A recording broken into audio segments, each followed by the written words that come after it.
حدیث کے اندر آیا ہے کہ خود رسول پاک صلی اللہ علیہ وآلہ وسلم پر بھی جادو ہو گیا تھا،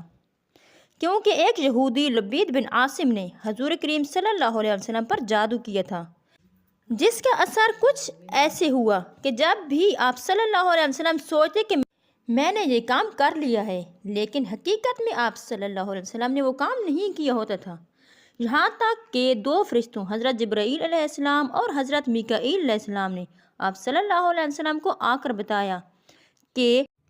لبید بن عاصم نے آپ صلی اللہ علیہ وسلم کے بالوں پر کالا جادو کر کے انہیں کنویں میں رکھا ہوا تھا،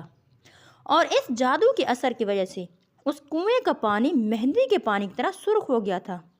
آپ صلی اللہ علیہ وسلم صحابہ کرام رضی اللہ تعالیٰ عنہ کے ساتھ گئے اور کنویں سے چیزیں نکال کر دفن کر دیا، یہاں تک کہ آپ صلی اللہ علیہ وسلم نے اس واقعے کا ذکر باقی لوگوں سے بھی نہ کیا